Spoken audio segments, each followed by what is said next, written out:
Abrindo aqui, tá?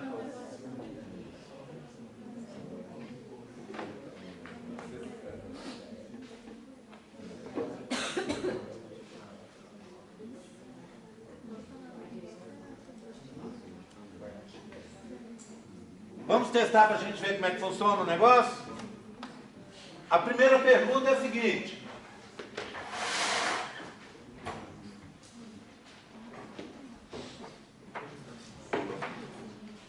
Eu quero que vocês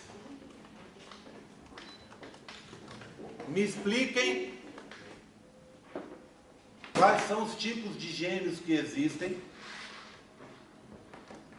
e qual o seu mecanismo de formação. Ok? Simples assim. Gênios, a outra. Gênios. Tem o Einstein, tem o Jerry Borges.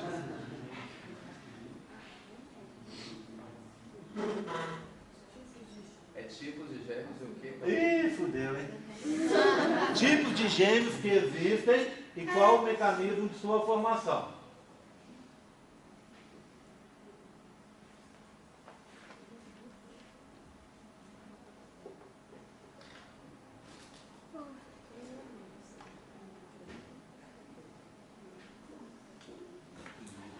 Ok?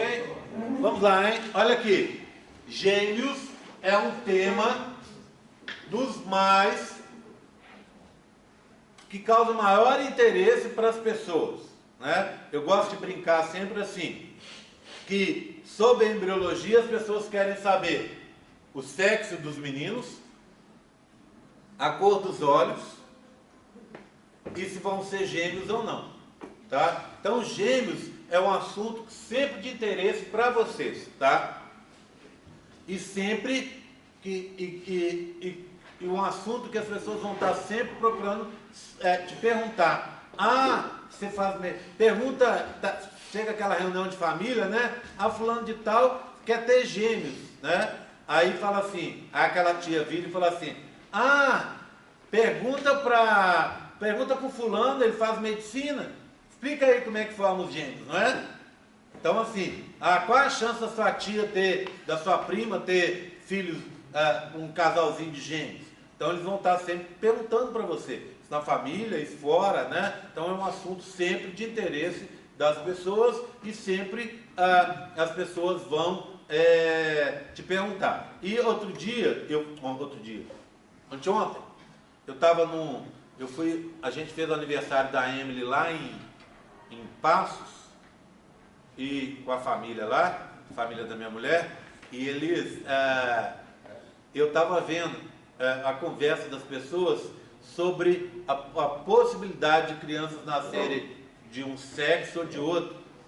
Aí eu estava vendo lá, tem uma série de conversas, série de mitos, né? Que é a mesma coisa com os gêmeos. Por exemplo, um dos mitos que eles estavam discutindo lá, e eu fico caladinho, faço de conta que eu nem estou lá, né? Só para ouvir a história, ver que história que dá, né? Então, por exemplo, teve, alguém virou e falou assim, funciona assim. Tinha o meu sobrinho que tem 1 ano, vai fazer 1 ano.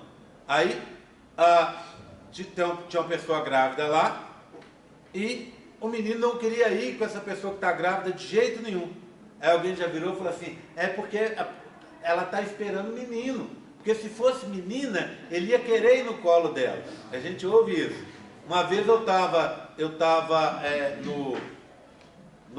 num colégio lá em Passos, onde eu dava aula, e tinha uma conversa sobre a história de definição do sexo. Se fulano tinha, e essa conversa também rolou lá na noite de sábado. Fulano já teve 3 filhos homens. Como é que vai ser, o próximo filho vai ser de que sexo? Aí eu tinha um professor lá que virou professor de matemática. Virou e falou assim, não, vocês estão tudo errado, funciona assim, ó. Deixa eu explicar para vocês. Funciona assim. O pai é o primeiro filho homem? E a mãe? Na família da mãe, o primeiro é homem ou o primeiro é mulher? Então o primeiro é homem. Então o primeiro bebê dela vai ser homem. Não, se fosse mulher, se os dois fossem sexo feminino, os mais velhos, primeiro seria mulher. Ah, se for uma mulher e um homem, aí tem uma chance de ser qualquer um dos dois. Então, em toda uma conversa, uma série de mitos e umas coisas assim, a mesma coisa em relação aos gêmeos, né? Gêmeos são um assunto muito interessante e que chama bastante atenção. Esse caso aqui é um caso emblemático. Aqui nós temos gêmeos.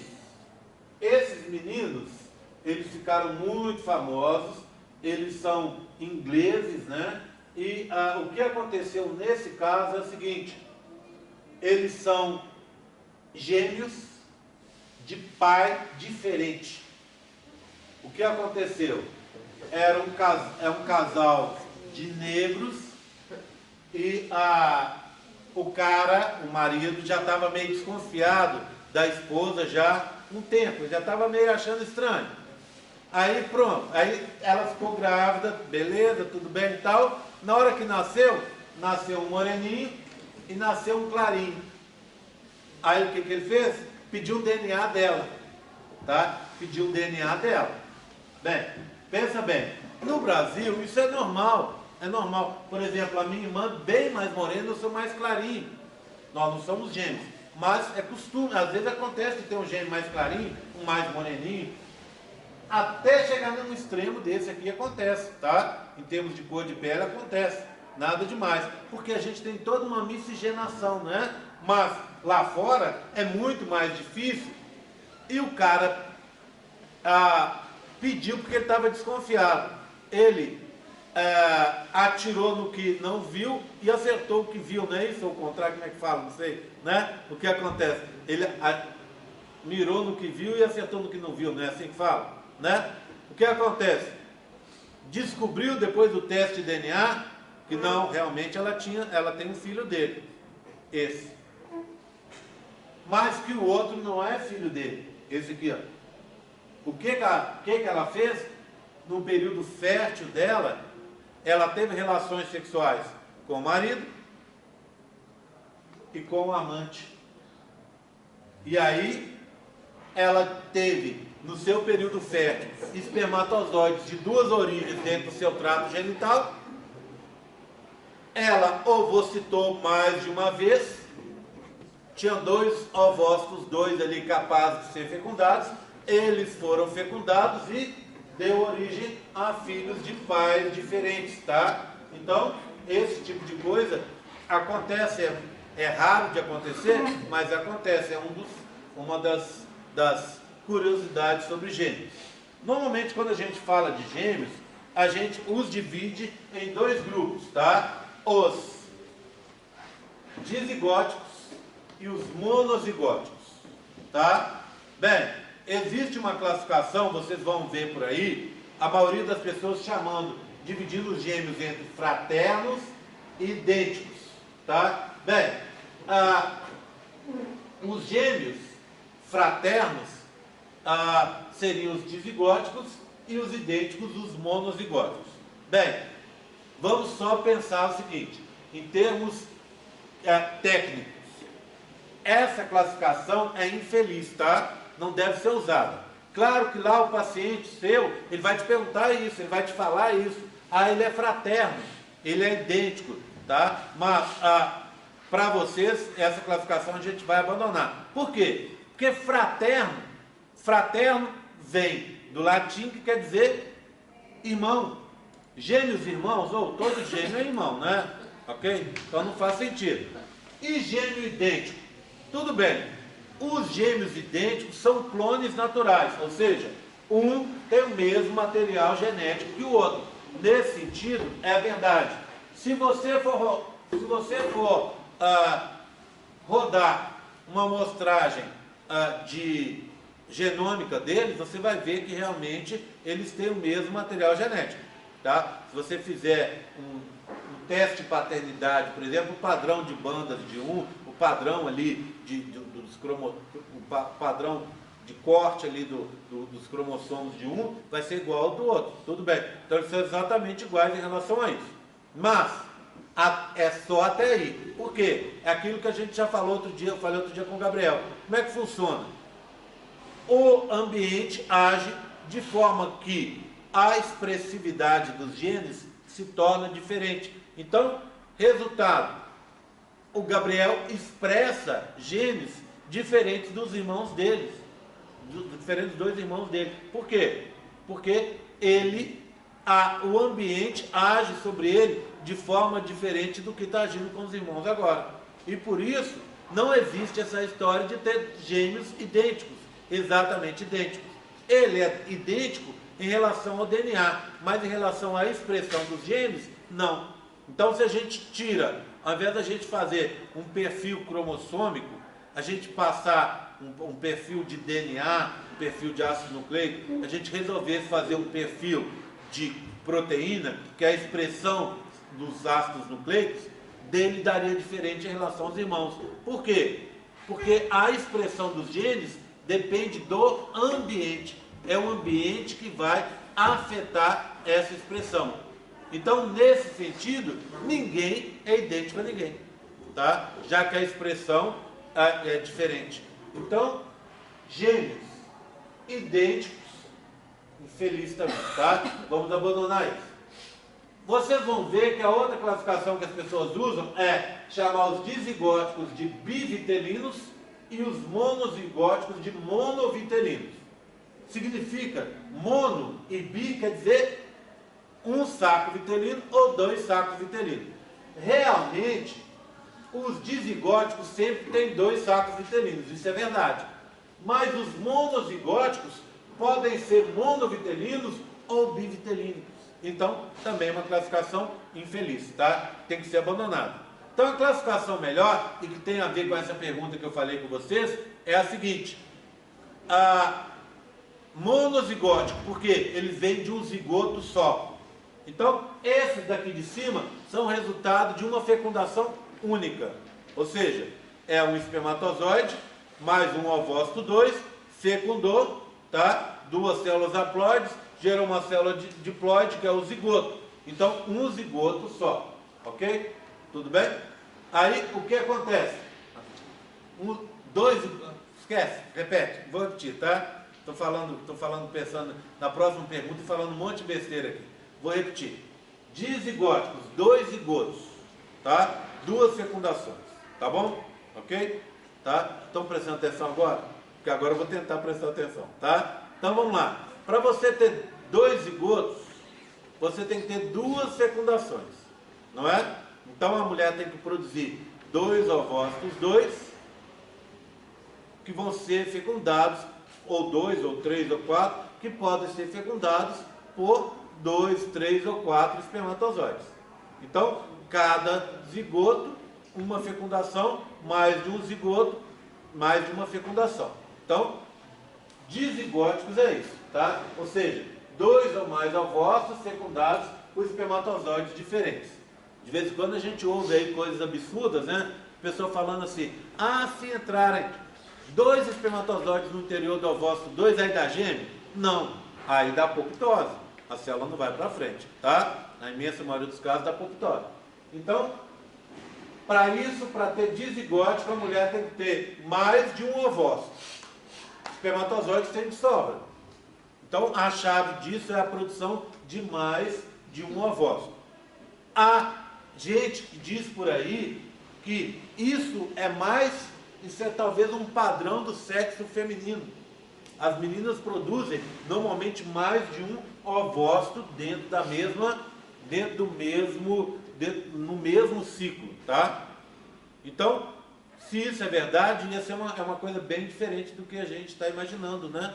Só que, na imensa maioria dos casos, um só que vai para frente. Então, você ovocitaria 2, ou 3, ou 4, e aí um só vai para frente, tá? Como teria esse mecanismo de seleção, a gente não sabe muito bem. Mas é uma hipótese que algumas pessoas na literatura estão citando por aí. Ok? Tudo bem? Então, para ser dizigótico, 2 fecundações, ou 3 ou 4. Aí, esses irmãos que estão se desenvolvendo, em comum, eles só têm a gestação dentro do mesmo período. Certo? Bem, isso pode afetá-los, torná-los mais próximos? Pode. Vamos supor que a mãe tenha um problema nutricional aí ao longo da gestação. Vai afetar um e vai afetar o outro. Tá certo? Então, eles, nesse sentido, como eles estão ali se desenvolvendo, ou ela tem uma doença, ou ela pegou vírus da Zika, ou seja lá o que for, o que acontece? Aquele período, eles vão ser afetados de forma idêntica. Tá certo? Podem ser afetados de forma idêntica. Aí, nesse sentido, eles seriam um pouquinho mais próximos. Mas, em termos genéticos, igual a você e um outro irmão seu que passou em gestação diferente. Não é verdade? Então, dizigóticos é assim. Tá? Dizigóticos são formados assim. E os monozigóticos? Aí sim. Aí sim. Um zigoto só, proveniente de uma única fecundação. Para que esse zigoto proveniente de uma fecundação só se divida em 2, 3 embriões, o que acontece?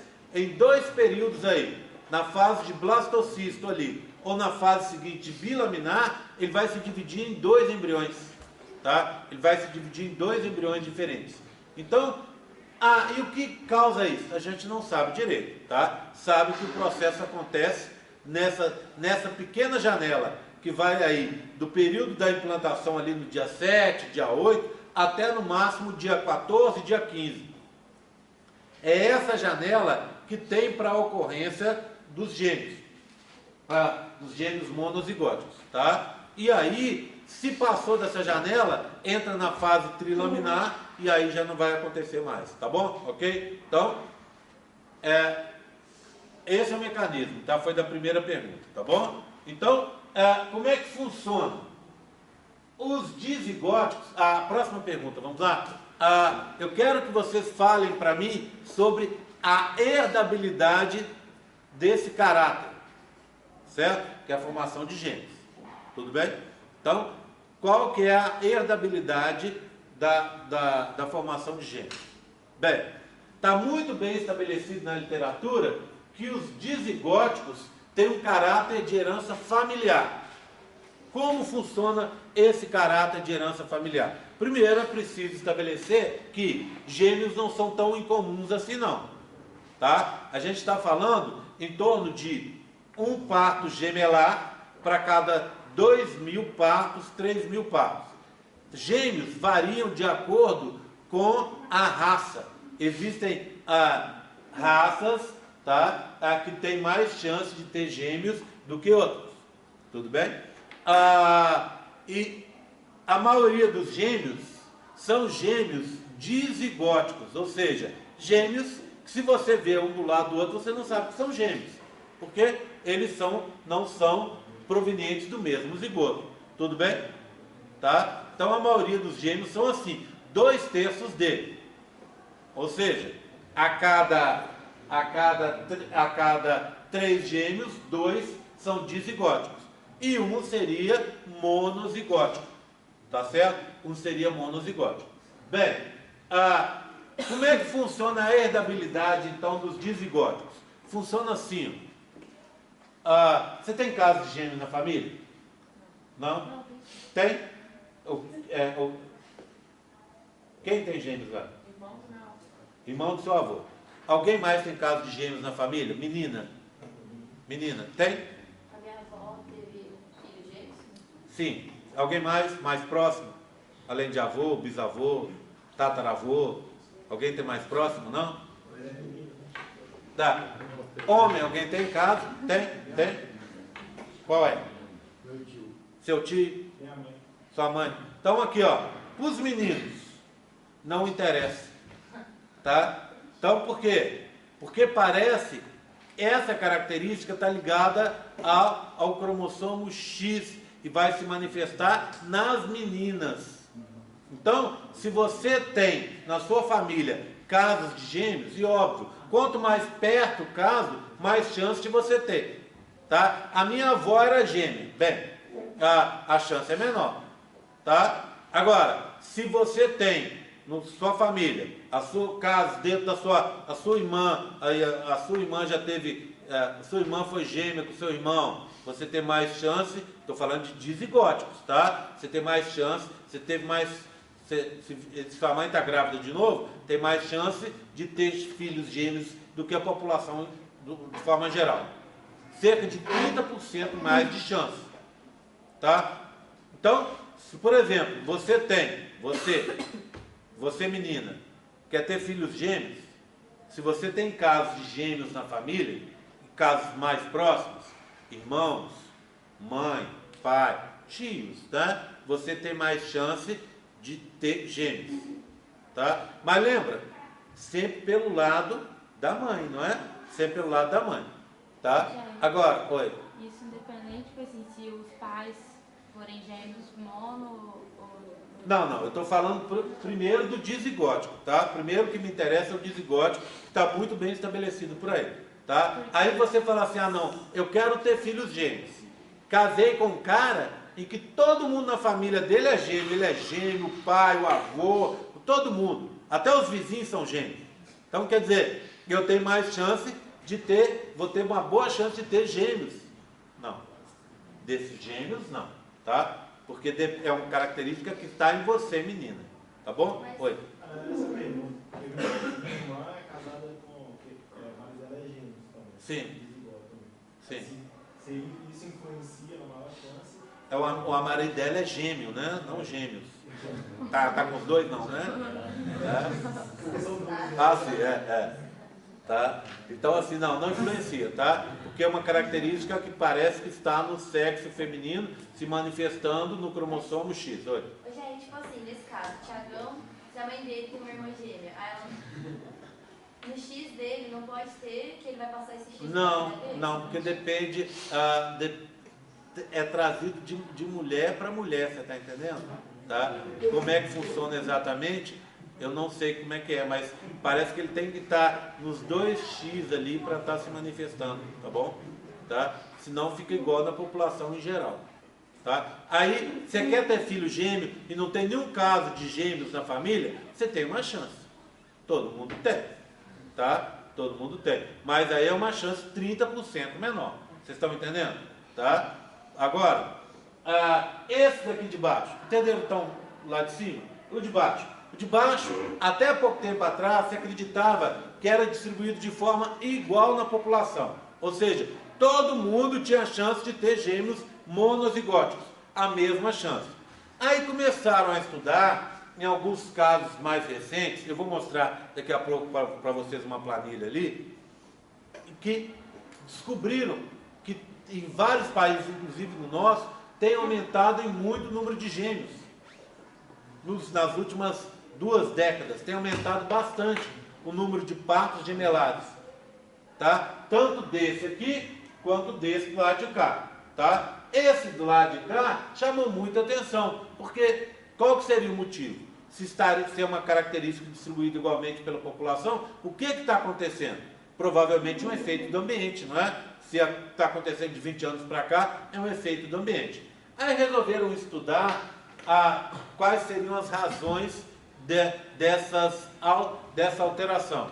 E descobriram, a partir de estudos com milhares de partos, sabe? Aqueles estudos de megadata que eles falam, né? Com grande número, com centenas de milhares de grávidas, né? Descobriram o seguinte, que existem fatores que predispõem aos gêmeos monozigóticos. E uns fatores que já têm surgido na literatura são mulheres que deixam para ter filhos mais velhas, acima dos 35 anos. Mulheres que passam muito tempo tomando pílula anticoncepcional e param para ficar grávidas. Mulheres que estão acima do peso, e mulheres que têm uma altura maior, são mais altas do que a média da população. Mulheres que comem muitos alimentos com alguns tipos de conservantes. Tá? Então, ao que parece, esse tipo de coisa predispõe a alterar o padrão de resposta do organismo feminino ao FSH. Tá? E é o FSH, vocês lembram o folículo estimulante? É o folículo estimulante que é um dos hormônios que controlam essa formação dos dos ovócitos e depois o processo de gravidez em si é controlado até certo ponto por ele, entendeu? Por essas gonadotrofinas. Então parece que essa maior sensibilidade ao FSH está contribuindo para você ter gêmeos monozigóticos, tá? A gente ainda, isso tudo são palpites, tá? Palpites da literatura. A gente ainda é incapaz de dizer, um médico hoje é incapaz de dizer, por exemplo, quando vocês se formarem, se chegar uma paciente no consultório de vocês, provavelmente vocês ainda vão ser incapazes de dizer assim, ó, se a mulher chegar e falar, olha, ô doutor, ô doutora, eu quero ter gêmeos, o sonho da minha vida é ter gêmeos. Aí você vai dizer para a paciente o seguinte, ótimo, você já está chegando perto da menopausa, ou seja, já passou aí dos seus 35 anos, né? Já está na fase final do seu ciclo, em que o FSH começa a variar muito, então você tem uma chance maior de ter gêmeos. Você tomou pílula anticoncepcional durante 5 anos seguidos, e isso também, quando retorna, o pico do FSH fica alterado. Você está acima do peso, você é mais alto que o padrão aí brasileiro. Resultado, você tem uma chance de 30% a mais de ter gêmeos monozigóticos. Isso, por enquanto, é impossível de ser feito, mas muito provavelmente no futuro vai ocorrer. Então, a paciente vai chegar lá e o médico, vocês no futuro vão conseguir dizer, olha, você tem uma chance de ter gêmeos de tanto. Tá? Então, muito provavelmente esse tipo de coisa vai ocorrer, como acontece hoje em relação aos dizigóticos. Fala. E os in vitro tem maior chance? Oi? In vitro, quando Sim, tá. In vitro, o que acontece? In vitro existe uma chance maior, e isso é uma coisa que quando as pessoas fizeram esse trabalho, elas fizeram questão de isolar esse tipo de coisa, porque in vitro é óbvio, você vai colocar 2 embriões dentro do útero, a chance maior de que você tenha gêmeos, tá? Então, assim, desconsiderando os partos gemelares causados por fertilização in vitro. É claro que, se a menina quer gêmeos, e ela não faz questão que seja monozigótico, hoje já é possível fazer isso, né? O médico vai implantar mais de um, tá? Dentro de certos limites. Só lembrando a vocês, existem limites para isso, tá? Não existe uma possibilidade de você hoje implantar, como aconteceu no caso daquela mulher que eu vou mostrar daqui a pouco para vocês, você implantar 8 bebês. Então hoje não se faz isso. Para mulheres jovens, chegou a se implantar 12, tá? Por quê? O que a mulher pensava? Paga caro para esse processo, né? Então, você vai implantar mais para maximizar a chance. O problema é o seguinte, quando você maximiza a chance, você maximiza os riscos. Por quê? Partos gemelares, a tendência é dar errado, não é? Por quê? Porque o ser humano não foi feito para ter gêmeos. Então, a chance é dar errado. A maioria dos partos, o risco é maior. E as crianças nascem com baixo peso, tá? E isso acaba afetando o desenvolvimento delas. Tá certo? Então, assim, hoje em dia, se coloca o quê? 3, estourando 4 embriões no útero, mas daquelas pessoas que já tentaram colocar 1, 2 e que não deu certo.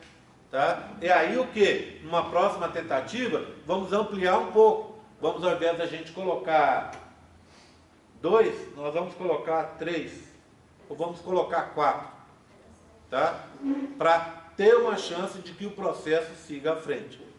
Mas o risco aí coloca 4, os 4 vão à frente. Aí um afeta o desenvolvimento do outro e no final das contas não dá em nada, entenderam? Tá? Então, é esse tipo de coisa. Então, existem fatores que estão surgindo na literatura, que estão dizendo que existem, que predispõem à formação dos monozigóticos. Esse aqui já tem um padrão de herança genética bem estabelecido, com uma série de trabalhos, etc, etc. Tá? Ok? Tudo bem? Tranquilo? Bem, vamos dar uma olhada então como é que funciona a formação desses gêmeos? O negócio funciona assim.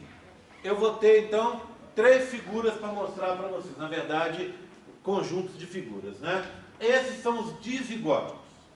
Então, vê bem, dizigóticos são 2 fecundações diferentes. 2 fecundações diferentes, 2 blastocistos. O útero para esses bebês é um local enorme, né? Pensa bem, blastocisto, ele nesse momento ele é menor do que um grãozinho de areia, ele é uma coisa muito pequena.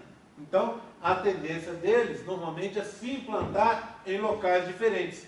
Se implantou em locais diferentes, só relembrando o que a gente já viu, aqui é o embrioblasto. Embaixo do embrioblasto forma-se um saco vitelino. Acima dele, um âmido. E do lado de fora, o córeo. Tá? Então, esse bebê e esse bebê, eles não têm nada em comum.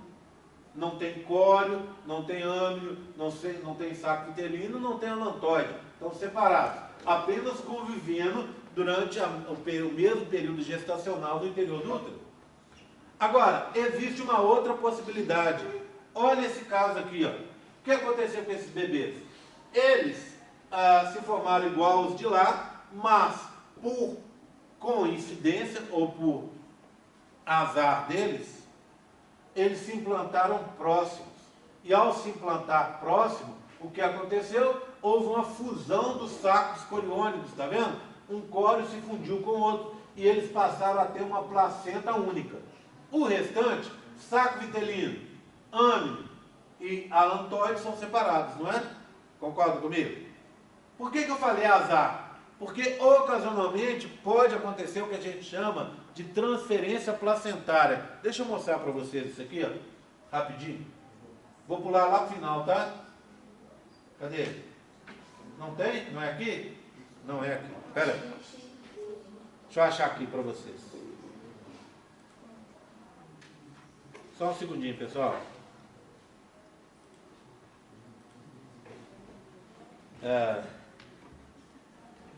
Como é que chama? Deixa eu colocar aqui, ó. Eu não sei o nome que eu coloquei aqui. Só um segundinho, gente.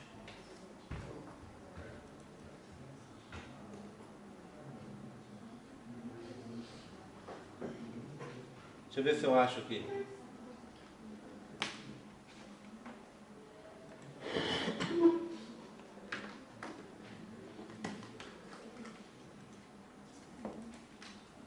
É engraçado que isso aqui, essa imagem eu já lutei com ela uma vez, aí eu resolvi soltei ela aqui na minha...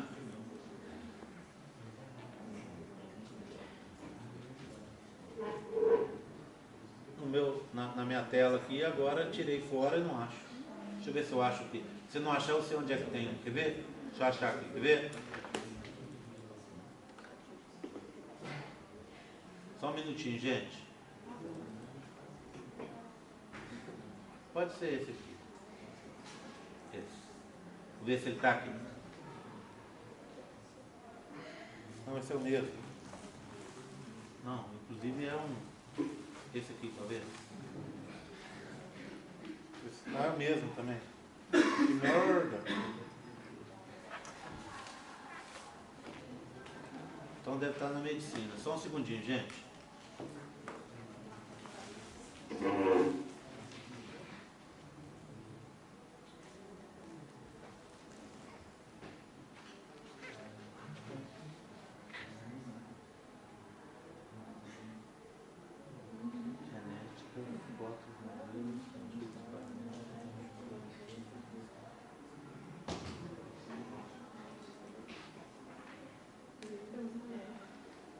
Alguém está vendo alguma coisa aí?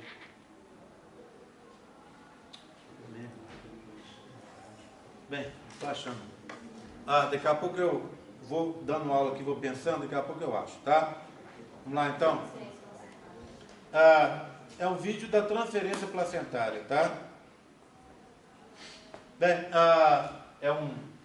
é uma foto de bebês em que ocorreu esse processo, tá? Tudo bem então? O que acontece com esses genes? Vamos para a terceira pergunta? Não, pera, que tá transferência placentária, entendi. A transferência, vou explicar, tá? Mas deixa eu só falar da terceira pergunta, que é o seguinte. o que os gêmeos dizigóticos e os gêmeos monozigóticos podem compartilhar. E quais são as causas, os eventos que levam a esse compartilhamento. Vamos fazer assim, tá? Então, o que os gêmeos monozigóticos e dizigóticos podem compartilhar e que eventos levam a esse compartilhamento, tá? A transferência placentária, Gabi, é quando um gêmeo, então imagina aqui, ó, por algum motivo, na hora que se formaram os vasos aqui, ó, a maioria dos vasos para alimentar o bebê vieram para esse de cá, ó. Esse daqui ficou sem alimentação suficiente, tá? E esse aqui ficou muito bem alimentado. Resultado, esse aqui cresce além do padrão, ele ficaria maior do que ele deveria ficar, que é enorme, e um bebê com tamanho além do normal é ruim para ele, tá? Pode dar uma série de problemas ali para ele durante o desenvolvimento, e o bebê que fica pequeno, ele, óbvio, não se desenvolve, tá? Ele não se desenvolve e pode até morrer. Então, essa é a transferência placentária, porque, por azar, a maioria dos vasos importantes para a nutrição do bebê vieram do lado de cá, e o outro ficou sem esses vasos, tá? Daqui a pouco eu tento achar de novo a foto para vocês, que é uma foto bem interessante, tá? Bem, agora vamos passar para os monozigóticos, tá? Existem duas possibilidades que eu já contei para vocês. Ou a separação acontece no período de blastocisto, tá? É o que a gente tem aqui, ó, olha lá, ó, é o blastocisto e o blastocisto. Ou a separação vai acontecer na fase seguinte, que é na fase do bilaminar, tá? Então aqui é logo no início da implantação. Repara nesses dois embrioblastos aqui, ó. Um embrioblasto dividido ao meio, olha aqui, ó, tá vendo? Ao invés de ser um embrioblasto único, ele se dividiu ao meio. Resultado, aqui em cima vai dar um âmino, aqui em cima outro. Aqui embaixo um saco vitelino, aqui embaixo outro saco vitelino. Então, eles não compartilham âmino nem saco vitelino, não é? E como o saco vitelino surge, o alantóide surge a partir do saco vitelino, de um brotamento do saco vitelino em direção ao pedículo embrionário, também não compartilham o alantóide, não é? Mas olha a parte de fora, ó, é o córeo, é um córeo único. Concorda comigo? Então, olha o resultado. 2 sacos gestacionais, provenientes de 2 âminos separados. Antes tinham 2 sacos vitelinos separados e 2 alantóides. Aqui eu tenho um cordão umbilical que vem do alantóide, mas um córeo único, tá? Então esses bebês são o quê? Bivitelinos, não é? Olha, são monozigóticos, mas bivitelinos. Lembra que era monozigótico, monovitelino? Nesse caso eles são monozigóticos bivitelinos, tá? Estão compartilhando o quê? Igual aquele caso que a gente viu, estão compartilhando só o córeo. E aí, mesmo a placenta, tá? Se eu te perguntar qual anexo que é compartilhado, é o córeo. Placenta não é anexo, não é? Tudo bem? Então, o que é anexo que é compartilhado é o córeo, tá? Tudo bem? Aí, olha aqui, ó. Esse caso, olha esse caso aqui, repararam? Ele é exatamente igual, pelo menos na imagem, a esse de cá, ó. Eles são exatamente iguais, tá vendo? A mesma estrutura, se eu olhar no ultrassom, eu vou ver aqui e vou ver do lado de cá, ó. Tá vendo? Então, nesse caso, o exame de imagem não vai servir, não é? O exame de imagem não vai servir, tá? Já aproveita, vocês ainda não terminaram de responder a terceira pergunta, mas já põe na 4ª pergunta aí, tá? Porque o ultrassom não funciona, em alguns casos, para diferenciar gêmeos monozigóticos de dizigóticos, que é o assunto que eu estou falando agora, tá? Então a gente já está falando da terceira e da 4ª pergunta. Bem, então repara, olha esse. Você faz uma imagem desses gêmeos. Eles têm um córeo só, uma placenta única, mais 2 sacos gestacionais. Esse caso aqui são gêmeos monozigóticos, Mas se você olhar, é exatamente igual àquele que a gente viu dos dizigóticos.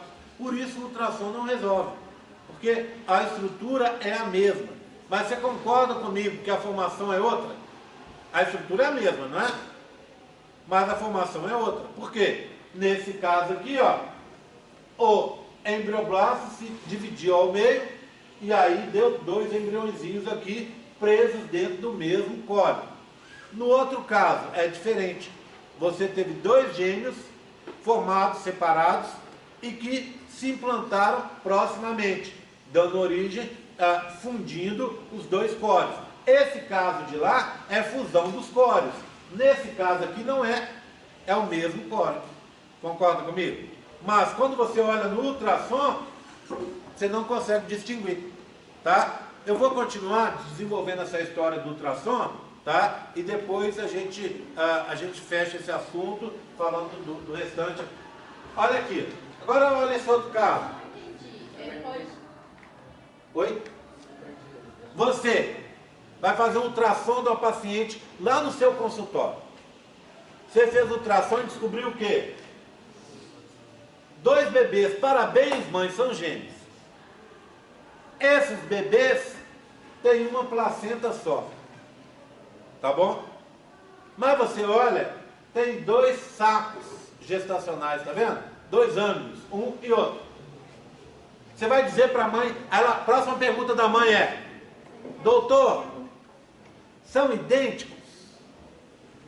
Ela vai ter certeza que são idênticos, mas ela pode perguntar. Mesmo que ela não tenha certeza, você vai falar com ela. Querida, eles podem ser idênticos, podem não ser idênticos. Você pode estar esperando 2 meninos, 2 meninas, ou um menino e uma menina. Concorda comigo? Tá? Se forem idênticos, óbvio, é o mesmo sexo. Tá? Se forem monozigóticos, o mesmo sexo. Se forem dizigóticos, podem ser do mesmo sexo, pode ser de sexo diferente. Não é? Quando é que você vai saber? Quando é que a mãe vai saber? Quando? 2 possibilidades. Quando tiver a formação da genitália externa, aí se, por sorte, for um menino ou uma menina, pronto. São dizigóticos, não é? Se forem 2 meninos ou 2 meninas, aí não dá para saber. Aí só vai saber ao nascer, não é? Tudo bem? Entenderam? Tá? Então, é isso que acontece nesse caso. Agora, repara nesse caso de cá, ó. Olha aqui, ó. Repara aqui comigo. 2 embrioblastos. Só que agora, ao invés de estar um embrioblasto do lado do outro, ficou um em cima e um embaixo. E no meio é o blastocele. Quando acontece isso, sabe o que acontece? Parece que a blastocele fica enfraquecida e arrebenta. Arrebenta e gera 2 blastocistos separados, tá vendo? Arrebenta aqui, ó.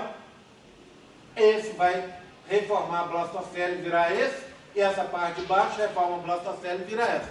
O que acontece normalmente? Normalmente você espera que eles se implantem, nesse caso aqui, separados, pelo mesmo, por aquilo que eu contei para vocês, que o útero é um local enorme, e na maioria dos casos, esses bebês vão se implantar separados mesmo. Agora olha no outro caso, aqui ó, 2 bebês separados, não tem nada em comum. Esse caso é igual a esse caso aqui, não é? Esse é o primeiro, eles são dizigóticos, foi o primeiro que nós vimos, não é? Agora olha do lado de cá, igualzinho, só que agora monozigóticos.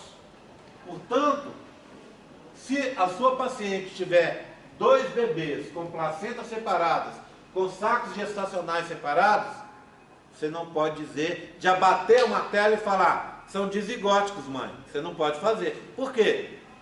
Tem um monozigótico que se forma separado. É isso que eu estou querendo mostrar para vocês.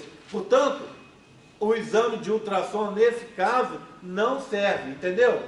Não serve para separar um do outro. Por quê? Porque eles têm a mesma conformação, mas por razões diferentes. Voltando na pergunta 3, o que é que causa, o que é que define o compartilhamento de anexos nos dizigóticos? A proximidade ou não da implantação, né? A distância da implantação. Ok? Nos dizigóticos é assim. Nos monozigóticos, nesse caso,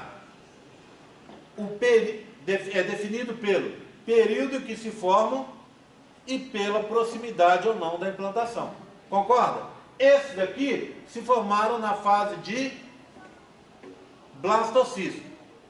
Quando eles se formam assim, a proximidade ou não afeta. Não é? Tudo bem? Tá certo? Agora, o resumo da história é o seguinte. Gêmeos dizigóticos se formam só na fase de blastocisto. Pronto. Segundo, gêmeos dizigóticos só podem compartilhar, só se eles compartilharem alguma coisa, vão compartilhar apenas o core. Ponto final. Tá certo? Tudo bem? Só compartilha no máximo o core. Entenderam? Sim? Tá? E vamos olhar agora os gêmeos monozigóticos que se separaram na fase de bilaminar. Esses gêmeos, olha lá, ó. Lembra? Uma fecundação só. Aqui embaixo um saco vitelino, tá lá. Aqui em cima um âmilo, tá lá. Quando forma o disco bilaminar, epiblasto e hipoblasto, por algum motivo que a ciência desconhece, dividiu o bilaminar ao meio. Olha aqui, ó, tá vendo aqui, ó, dividido ao meio? E ao dividir o bilaminar ao meio, dois embriõezinhos, um aqui e outro aqui. Concorda comigo que esses gêmeos compartilham o mesmo core? Eles compartilham o mesmo âmino?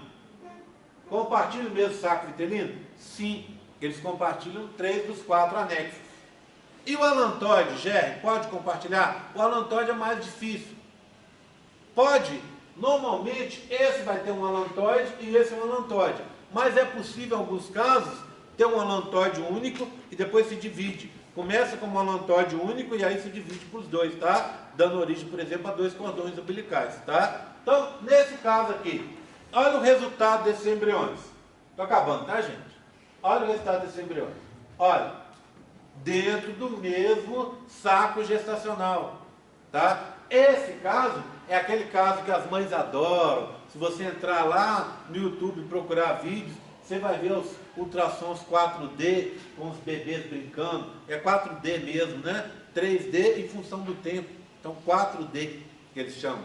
E aí, bebê brincando com o outro, passando a mão no rostinho do outro, tá? Os dois brincando de pique-esconde. Agora é você, agora sou eu. Ali dentro, tá? Só que o risco aqui para a gestação é muito maior.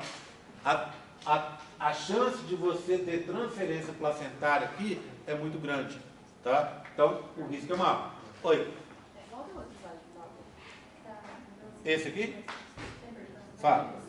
Naquele primeiro slide que você falou que os gêmeos monozigóticos tinham acordo com divisão do blastocisto ou do embrioblasto? Oi? Não, blastocisto é o embrião. Embrioblasto, divisão do embrioblasto. Então, porque naquele primeiro slide que você colocou as características do dizigótico e do monozigótico, estava Na fase de blastocisto. A divisão é do embrioblasto, que é uma região do blastocisto. Como é que chama esse embrião aqui? Blastocisto. Como é que chama essa parte dele? Embrioblasto. É na fase de blastocisto que aí se divide ao embrioblasto, como a parte dele. O que está escrito lá para mais rápido de acontecer? O mais rápido de acontecer é esse aqui, monozigótico. Não, você tinha falado do blastoma. Lá estava assim, blastoma ou blastocisto. O mais rápido de acontecer é o próximo aqui.